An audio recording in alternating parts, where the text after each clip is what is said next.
Good evening, everyone. Ladies and gentlemen, I'm Senior Class President Evan Hill.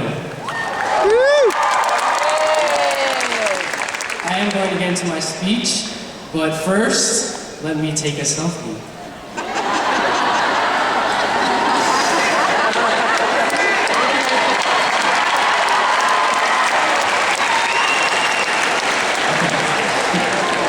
As I was saying, a study was conducted by the Center on Education Policy in 2007 that questioned if private schools were actually better than public schools academically. What they found is that when family backgrounds and income levels were taken into account, there really is no relative difference in the quality of public or private education. Regarding test scores, college acceptances, and job satisfaction, it was found that there was only one significant factor in a student's success, and that's parental involvement and guidance. So for that, I would like to, before anything else, personally thank my parents for being the greatest source of inspiration, motivation, and support I have. I would also like to thank all the parents, grandparents, aunts, uncles, neighbors, or guardians of any kind. Without you, none of us would be here. Let's talk about it. And we are here. And I cannot express enough how proud I am of myself and my class. I think that the entirety of our accomplishments can be summed up by a quote from poet, philosopher, and social analyst Aubrey Drake Graham. Graham simply stated, "We made it." And we certainly did. Some would say that the task of graduating high school is complicated or difficult, but it's simple, really. From my 4 years of experience, I've found that success in high school can be obtained by following these easy tips. 1, make sure to take plenty of rigorous classes that not only challenge you academically, but provide more than enough homework and tests to help you learn. 2, to ensure that you're well-rounded, make sure to participate in as many extracurricular activities as possible, especially the ones that take up most of the free time you have after school. 3, make sure to get a good night's sleep every night, but not before the hours you need to put into studying and doing homework and the hours you have dedicated to your sport or club before that. 4, it is imperative that you wake up early in the morning and get to school at 7:40 sharp every day, for the great are never late. If not, you'll end up with a detention that will have to be served after school, and there's no telling what that will do to your daily schedule. Okay, maybe it's not so simple.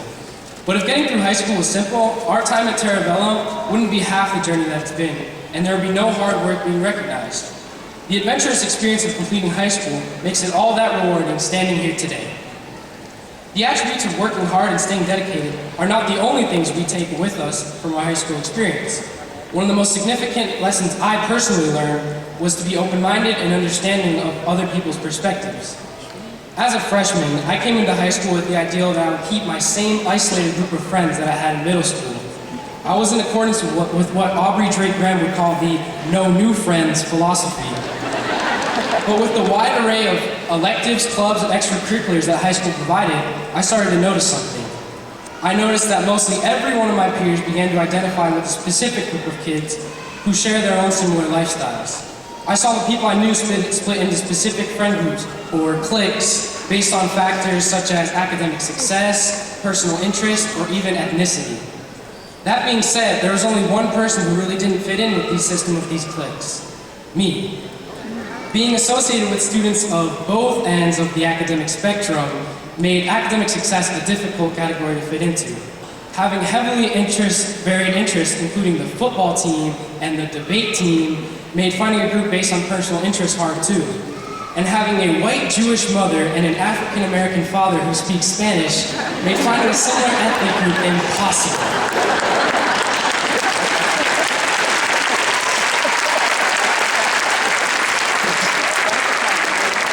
After this period of trying to find my social identity, I realized something.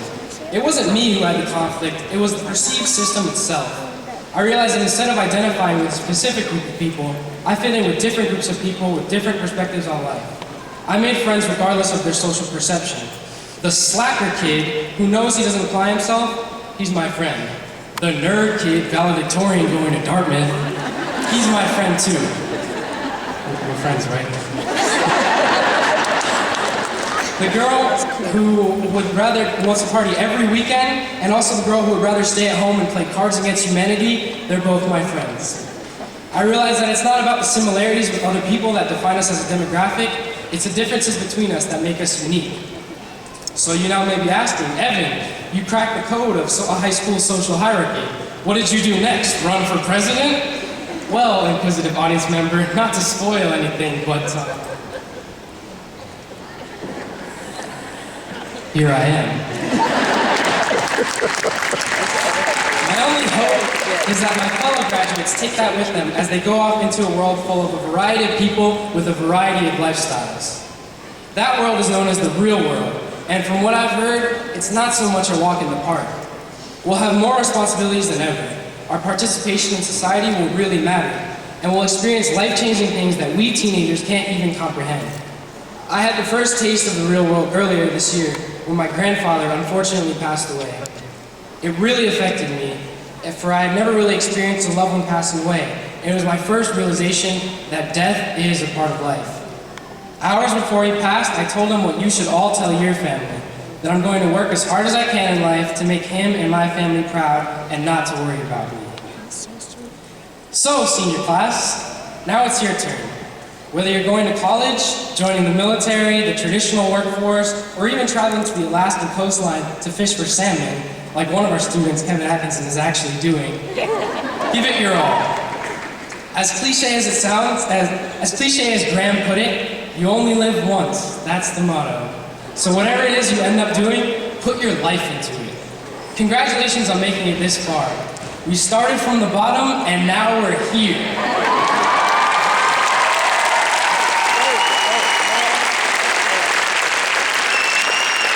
You all make me proud to be here and call myself president of the greatest class to ever graduate JPT, the class of 2014.